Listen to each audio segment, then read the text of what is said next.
SS. Solar and Dark versus Beyond and SOS. And up in the top left, playing Protoss, is Team SSL, Solar and Dark. That's Dark space when he has to play Protoss. He's like, hey, Solar, you know how to play Protoss, you do it. Down here at the bottom right, their opponents both off racing as Zerg. It is Team GSL, Beyond and SOS. We'll see how this one plays out. Already an interesting start. A wall off at the top of the ramp here for the Protoss player. A lot of the times on maps like this, you get a block off down at the bottom. This could be a cheese. Yeah. And this would be so fun to see. Everybody's wet dream is to see two Zerg players cheese a Terran and a Pros playing Zerg on King Sejong Station. That's what the fans wanted. And as SPO TV Games, we will deliver. Well, maybe not. Nexus coming down. Aww. He like makes a cyber core and just like makes a dark shrine. I'm like, wow. This is like what I do when I play StarCraft sometimes. Could happen. Probe harassing. Maybe he'll go for Void Rays. I would have gone Void Rays. Still got this probe out here. He could, you know, send it over to the other side, put a pylon down. Bjorn is literally, he doesn't even have his hand on the keyboard. He's like, I practiced way too hard for GSL. I beat you, SOS, you do it. Perhaps he does not do that off-race training technique I was talking about. Perhaps he does not play Zerg and he thinks it's gross and he will not do it. He's like, ew. It's gross. Too much creep. I don't want to get my hands dirty. He's like, the real reason why I'm so good at TVZ is because I think Zerg is disgusting. I'm trying to do everyone a service. Wipe it off the map. That's actually, for me, when I play against Zerg, when I clear the creep, it's like such a good feeling. It's like when you clean your room and you're finally done, you're like, ah, that looks much better now. That's how I feel when I kill that Zerg player's third and clear the creep. It's just sharing that personal story with you guys. Yeah, one of the more satisfying feelings of StarCraft for sure. You know, if you're playing Protoss, you get that observer out and you slowly, like, it's like you're mopping up the floor or something and it just slowly disappears. It's a really good feeling. Get those two oracles and you were just sweeping it, man. All right, well, here comes the first adept. Of course, fast overlord speed here for Team GSL. I want to find out what, in fact, is coming. And speaking of cheese, we at least have something aggressive coming out here with the advent of this Twilight Council 2 gateways. The amount of times that Dark and Solar have died to adept pushes, they're probably just like, let's make a million gates and do it to them. Yeah. Specifically to SOS, so he knows how we feel. And Resonating Glaives coming up as I say that, so definitely still on the cards. Yeah, I'd say this starts to point towards a very aggressive attack. And oh man, Team GSL scouts it coming in here. And keep in mind as well, something that you would normally see from a Protoss player at this level around 345. If they're not taking the third base, they're at least having a unit over there to fake it. But because they have not, and Team GSL has checked that several times that there's no third base, they knew that this was a likely outcome. So they come in here, they scout this, and even though neither player, Beyond or SOS, plays Zerg as their main race, they still understand the game at that level to know that this is definitely what is likely to come. So they come in here, confirm it, scout it, continue to... What is going on? This thing is just surviving for so long. There he goes. And that's what you can do in Archon mode, right? Because that was probably Beyond just based on this camera shot, because the cameramen actually know who's playing what, because they can literally look in the booth and see. It probably means Beyond was controlling that while back at home, SOS is hitting every inject. He's making sure that the larva, is being utilized. He's getting a Baneling nest for the adept push to make sure that they're safe. At the same time, Beyond is probably the one setting up that Ling drop that we saw on the left side of the map, making that drop Overlord right now. And the Banelings are ready. It's not like the Adepts got on top of this, and that's because, as we are assuming, SOS was back here making sure he's ready for this push. This is actually kind of a measly push. There's no Prism. Here's an Overlord drop as well in the main. Beyond and SOS are killing it as Zerg right now. They want to play Zerg. Oh, and great hits there with the Banelings too. And the Lings, they're just doing a huge amount of damage to the probes here in the main, and the Banelings Two Banes still. Yeah. Oh man, all the probes are down here, stacked up. Let's see if he moves them. And by he, I don't know who it is who's controlling, but okay, good splits. Wow. 6 splits here He wants that. He wants that money shot. Not going to get it. Or will he? He could. Oh. The mind games are real. He's just denying so much mining time. He made a stalker. That unit's not relevant anymore. And Legacy of the Void, what's that doing here? He got one probe there, I think. This nice little run by over here. This is, I mean, killing 2 Adepts like that is very valuable harass. This is really starting to stack up. The Dark Shrine, though, let's see how well Team GSL deals with that, as they have not yet seen it, as far as I know. Yeah. And obviously on a map like this, drops are going to be, you know, a bit more popular than, let's say, you know, Frozen Temple like we saw. But it's kind of funny that the Terran player is, you know, playing Zerg and just dropping this much, right? It's kind of like the medevac drops are coming in, and obviously the control is there as well. Yeah, you feel that Terran sort of influence on how he's deciding to harass here. Ling's coming over here. There's very few probes to find.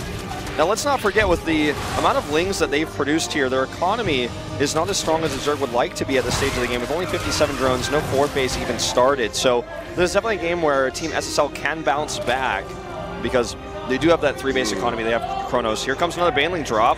Looks like they might go for a Ling Hydra timing here, even with the macro hatch. It's, you know, they've already done a nice bit of damage to the Protoss, so on 3 bases like this, you can definitely get a strong push going at the 3rd base of the Protoss. Right now, Team SSL is about to try to show Beyond and SOS the true meaning of Archon mode with this Archon drop that was, you know, created because of the Dark Shrine, or not the Dark Shrine, that DT was scouted.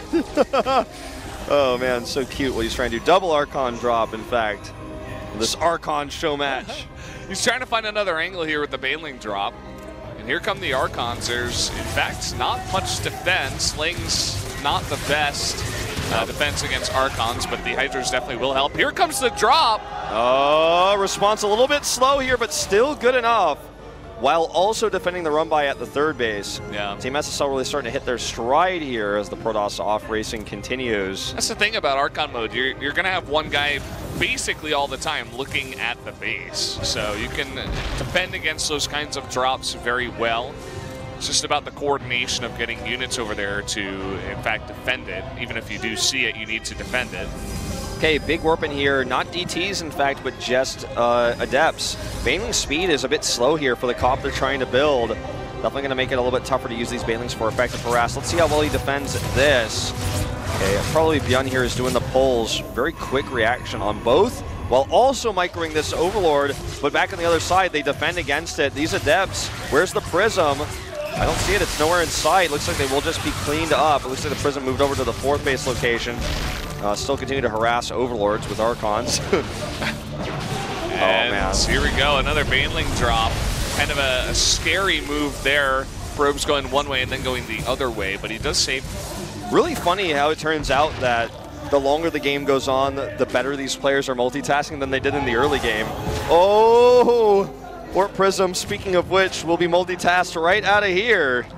Surviving so far, 52 hit points. Oh, he's so greedy. He wants some more drones. That's the thing about an Archon drop, though, because in general, you would never do this in a real game because it's so expensive that if you lose it for that one moment you're looking at your base, then you just lose so much for the little amount of damage that you're doing. But if there's always one guy looking all the time at this one Warp Prism and you can keep it alive, then maybe it becomes beneficial and maybe it's a legitimate strat. And so far we're seeing, you know, very good defense from Beyond and SOS against that Archon drop, but it's getting a bit of damage. And it forces that same sort of counter multitasking, that micro to defend as well. So very effective, and it's denying a lot of mining.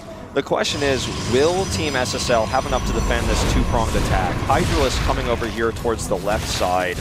And on the right side, we have this Baneling Hydra push that is very powerful. Banelings with speed, Hydras here with range. He'd definitely like to have these Archons over here to tank all these Banelings. He could even try to Archon bomb. Oh, if he targets that Mothership core, that would be really huge. And in fact, he does get it. Someone not looking there on the defense, and he's going to have to bring some more units over there to defend. Very careful Baneling micro. He does not want those to hit the buildings. Just wants to have them to defend the Hydras while they do their ranged damage. This is something that we saw Dark himself kind of pioneer in this matchup, the Baneling Hydra composition. And now, though, the Protoss Army's in position. Banelings roll in. Good splits here. Not a very effective trade, and you see the Zerg supply dwindle massively. And all they're doing is remaxing with Zerglings alone. They have a lot of gas. It looks like they just want to make more and more Banes. We could see a big kind of like bomber style, and not the player, but you know, dropping Banelings out of these, like they're dropping bombs out of a plane onto this this army. There's not that many sentries in the mix for the Protoss Army, and he already used a bunch of the force fields already, so we'll see if he can make some more of those to defend against this huge Baneling composition. Now, my big concern for Team SSL is they don't have a fourth base, and against this composition with the army they have now, taking one will be a challenge. You know, it's going to be hard to get a probe out there against all this, but there's no detection here. This sneak-by DT run-in is going to do a lot. Might kill all the drones and potentially the hatchery. Meanwhile, here comes the attack. These rocks have been long gone, but a good reaction there. The Mothership Core remade. These DTs are getting way too much damage. Now going for that Spore. Nice transfuses here, but how many does he have? Oh my god, 5 health left. He barely saves it. But the fourth base is going to go down. There's not even a Spore over here. He killed all 7 drones that were there. Already had a very low drone count for this many bases, just 47. You'll see even the DTs as they died were multitasked there. He's like, well, I get one more hit off on the Hydra where I go down and then try to escape. And this scout here on the fourth, really important. This is the next step here for Team SSL. I have to say, you know, when we saw the 2 Zerg players playing Zerg, the creep spread was fantastic. He wasn't having a larva problem as he was having earlier. And, you know, all the macro mechanics were really good. The defense was fantastic, but the creep spread, not the best here for our Terran and Protoss player playing Zerg. And he does have a lot of lurkers, at least, so we'll see if Solar and Dark can come up with the answer for that, because that is a crazy amount of DPS. Does he even have an observer with this army? I don't see one. There's only one observer on the map. He's got 1 cannon here at the front. Okay, Lurker is actually starting to get some good shots off here. The army retreats. The cannon obviously will be a detector for the time being.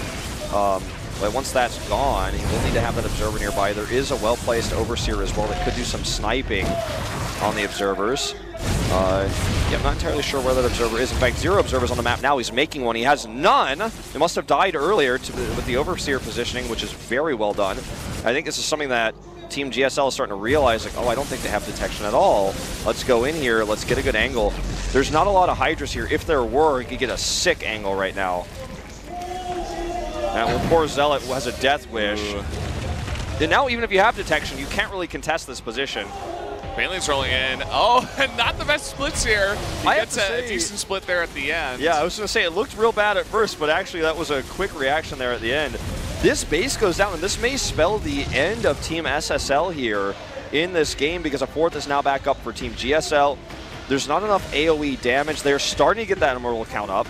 There's no Storm, though, and there's no Colossus or anything like that. I mean, Colossus are not really the answer here, but they need some sort of you know, ranged AoE damage in order to deal with this composition, I'd say, with the Immortals together. And there are 16 Lurkers. I mean, this is no meager amount. Wants to take this base. It was so funny that Baneling just kills the probe. All right, this could be terrifying. I mean, if he gets those into, you know, into the production line, it's game over. It's not going to happen, though. I think that's what they were going for, but another really quick reaction there from beyond, or rather from Team SSL. And they do have to back off. They're going to have to go for a slow push. Some nice harass finally coming out here. They were focusing on the defense before, but now the Adepts coming in, you know, diverting the attention and delaying. Oh, the War Prism goes down. That's unfortunate. All these Adepts going down as well.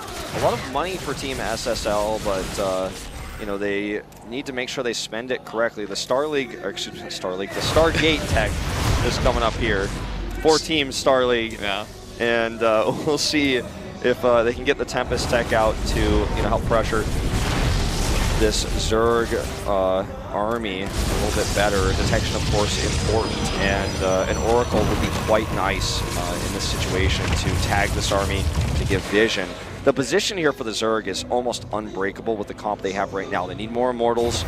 So what I do like is that SSL's team is sending Adepts out for harass, because this army is like anchored outside the natural, but there's not enough, there's not much out to defend harassment. That is nice so many Immortals that, he's got a defense against all the lurkers on the left side that he can actually just move up here and try to challenge the Hydras with good force fields.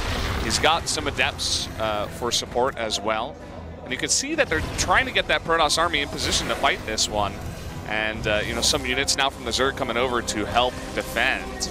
Okay, is there an observer with this army? There is at the very end, at the back there. You can see that's what we want to keep an eye on. If that dies, it's basically this fight you cannot win the fight versus these lurkers. And even with it, it's going to be a challenge. You have to get the right angle. The Zerg army is chasing here.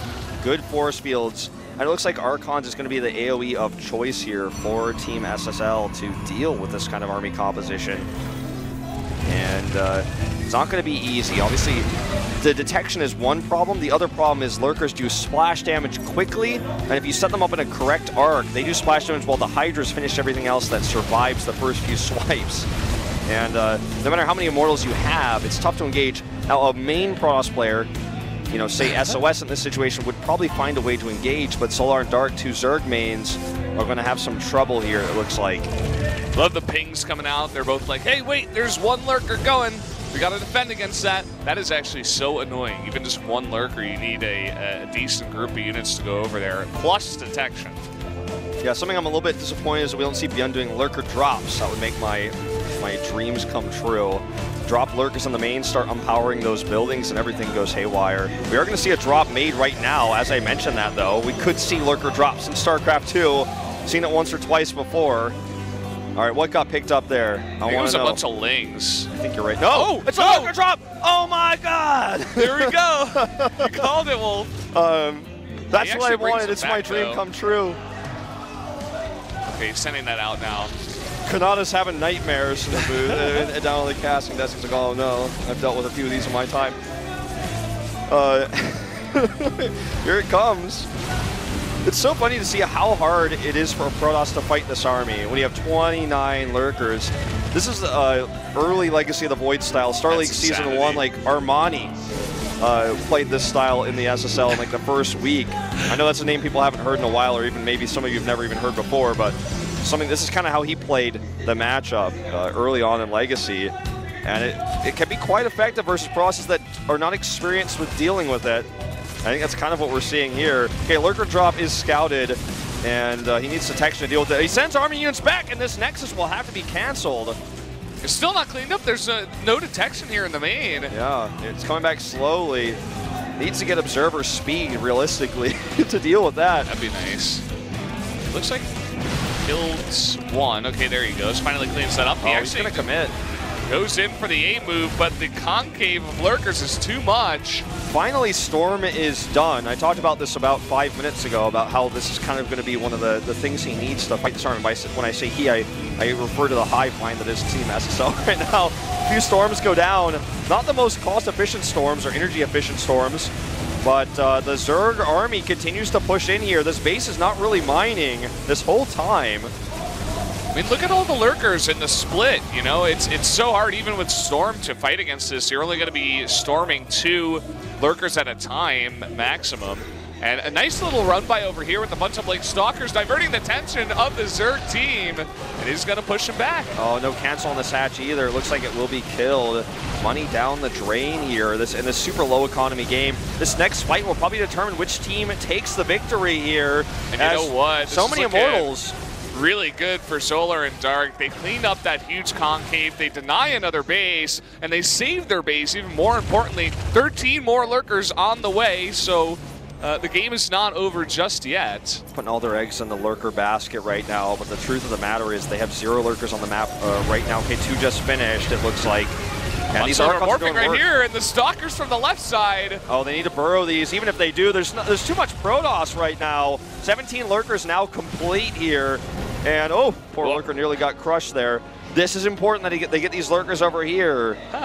Zealots in position, but that's not going to be enough. Oh, burrows just in time. 2 Zealots. The split! 6 Zealots split. I guess it is enough. I guess it is enough, if you have those upgrades and you split. Okay, going up this ramp is going to be tough, but with a 40 army supply advantage, maybe I'll do it. Actually, can you check the upgrades? Because it's something I haven't really been paying attention to. I imagine they're maxed. But actually, not really. +3, +1 for the Protoss, and then 2-1 for ranged attack here at least. He also has +1 melee for the Zerg. Okay, so the upgrades are better for the Protoss. Obviously, with this crazy low economy game with so much harassment, it's tough to get the max. But the Protoss does have the max attack, which is why the Zealot did so well versus the Lurker before he could burrow. Just so much damage. Yeah. Look at the Zerg economy right now. He's on 37, 36 drones. He's losing more and more. He actually has one less base, actually. One fewer base here than the Protoss team. And you can see Solar and Dark are looking for that angle here to go for the attack, but lots of spines on the ramp too. Yeah, it's just a question of when you take the engagement, you want it to be perfect, because if you lose one fight, you could lose the game at this low economy state that we're in right now. I mean, the Frost finally does recover, take that 5th base now, and given just a little bit of time here, Team SSL will have amassed such a large force that the Zerg won't be able to deal with it. But if they engage then, made a mistake, maybe Team GSL comes back.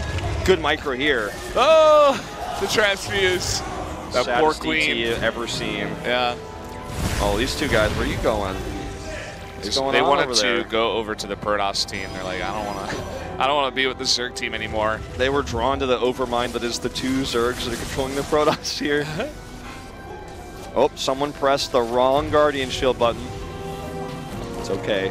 We'll forgive you. Oh, it looks like they're going to go for it. I mean, this is a nice spread of lurkers here, but there's just so many of these Immortals. Storms blanket the army, and that is lights out here. Looks like Team SSL is going to win game 2. The dance. They want him out. Get out of the game, GG. Gangnam style Immortals right there here in Gangnam, South Korea.